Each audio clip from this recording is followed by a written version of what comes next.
numa cidade do interior do Maranhão chamada Esperantinópolis. E vim para Pedreiras apenas com 1 ano e meio de idade, em cima de um caminhão carregando coco babaçu. Se vocês assistirem o filme que está no YouTube chamado Um Atentado Violento ao Pudor, lá vocês vão ver a minha mãe contando essa história. Eu não me recordava. E a minha mãe, na sua memória, da última vez que eu a visitei, ela me contou muitas histórias. Parece que ela estava adivinhando que logo ela ficaria sem conexão com o mundo, e ela aproveitou para me contar bastante histórias. Que bom que eu estava lá ouvindo essas histórias. Eu vou contar um pouco para vocês. Mas eu queria agradecer também vocês que estão aqui, por diversas razões. Desculpe não poder nominar todas as pessoas, mas saibam que vocês tiveram momentos importantíssimos em toda a minha trajetória. Nos momentos ruins e nos momentos bons, vocês estiveram sempre do meu lado, sempre comigo, às vezes convergindo, às vezes divergindo, mas a democracia é feita dessa forma, de convergência e de divergências. Mas a gente está ocupando uma casa, e está ocupando para dizer que a gente não vai mais desocupar. Leocrete veio e saiu, outras virão. Milena fez um chamado aqui. Vamos despertar o nosso espírito para a participação política partidária, porque os vereadores de hoje serão os deputados federais de amanhã.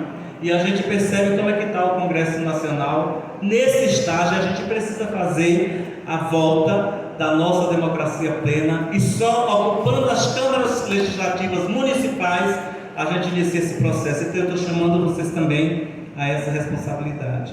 Eu saio do Maranhão com 13 anos de idade, querendo ganhar o mundo. No mesmo filme a minha mãe tem esse termo de falar que ganha o mundo, e talvez eu saí para ganhar o mundo. Hoje eu conheço vários continentes do mundo, fruto dessa luta que eu faço.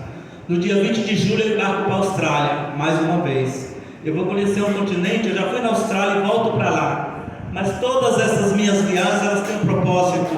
Eu vou aprender, eu vou ensinar, eu vou trazer condições e contribuições para a minha comunidade.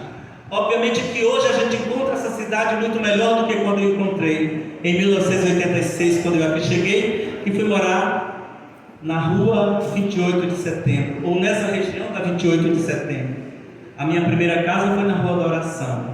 A primeira noite que eu dormi nessa cidade foi no quarto de tabique, com papelões no chão, eu e uma outra amiga chamada Bruna, e a nossa mochila de viagem foi o meu travesseiro e o travesseiro dela. Mas mesmo assim, encontrando essa cidade completamente inóspita para a nossa população, ainda assim era interessante viver nela, porque aqui tínhamos uma vida. O Pelourinho não é esse enfeite que ele está hoje. O Pelourinho tinha vida, tinha o mangue, tinha o Baixo Maciel, tinha o Alto Maciel, e lá se experimentava vida. O 28 de setembro, 24 horas fervilhando. Quem tem mais ou menos 30, 40 anos deve lembrar. Eu tenho 58, estou quase fazendo 60, mas a gente vivia a noite toda e o dia todo nessa rua, porque só essa parte da cidade nos era permitida. Você não encontrava travestis em outro lugar em Salvador na década de 80 e 90. Você só encontrava aqui. Era só nessa região que vocês poderiam, que nós poderíamos ocupar. Foi assim que eu ouvi lá no Recife, quando eu decidi vir para cá.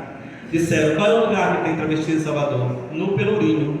Onde é que trabalha em Salvador travestis? Na Pituba ou no Parque da Cidade?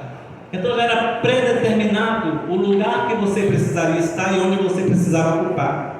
Mesmo assim eu vi, cheguei aqui e encontrei uma cidade acolhedora, bonita, com todos os seus problemas, mas que também me acolheu, e fiquei nas ruas de Salvador, trabalhando na Rua da Ajuda, nessa mesma rua onde habitou Francisco Manicômio, viveu por aqui, como os documentos pesquisados pelo professor Dr. Luiz Motti encontrou nas suas pesquisas lá em Portugal, e trouxe essa história para nós conhecermos hoje, e que leva esse troféu que logo daqui a pouco vocês irão receber.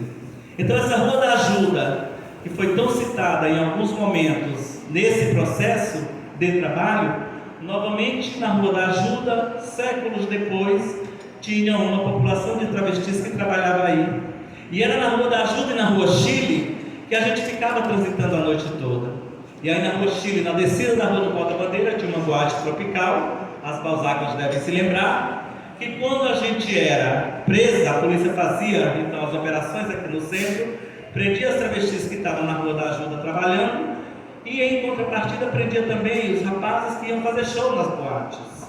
E nessa época, não era época de internet, as pessoas ainda levavam os LPs e as bolsas com as suas vestimentas. E elas diziam para a polícia: mas eu não estou fazendo prostituição. E a polícia pedia a carteira de trabalho, e não tinha carteira de trabalho assinada para mostrar, iam presas junto com as travestis.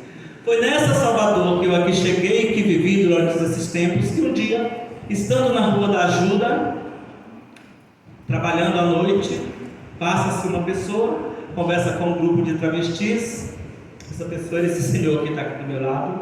Portanto, eu chamei para essa sessão especial, porque, queiramos ou não, foi Luiz Motti, o Grupo Gay da Bahia, que me colocou nesse cenário. Foi ele que me levou para dentro do GGB e que me disse, ele me levou para dentro do GGB, mas quem me indicou para ele me levar foram as travestis que estavam na rua. Ele chegou na rua e perguntou: eu estou precisando abrir um posto de preservativo. Eu estou falando da década de 90. Muitos de vocês não eram nascidos ainda. E ele precisava trabalhar com os preservativos, porque nós tínhamos uma epidemia de AIDS. E eu quero ter mais um posto de distribuição de preservativo, porque eu preciso de muitas coisas para esse momento. E as travestis acabaram me indicando. Ele não me conhecia, eu também não, apesar de pegar preservativo do GGB. E ele chega para mim e pergunta se eu tinha a disponibilidade de fazer esse trabalho. Como eu tinha sido indicado pelas travestis, eu não me importei. Quem me colocou nesse mundo do ativismo foram as travestis. Mesmo impensavelmente, foram elas que me deram a primeira oportunidade de estar coletivamente trabalhando por elas. Então, por isso eu chamei vocês para receber esse título comigo, porque a minha luta só é importante porque vocês estão na retaguarda. Mas vocês não estão na retaguarda em uma horizontalidade, vocês estão na verticalidade. É vertical isso aqui, é no mesmo patamar, por isso eu desci. Por isso eu desci para trazer vocês para esse mesmo espaço, para que vocês pudessem estar aqui em uma horizontalidade, melhor dizendo, para a gente não se perder e nem ter privilégios aqui, disso ou daquilo, porque eu sou de vocês.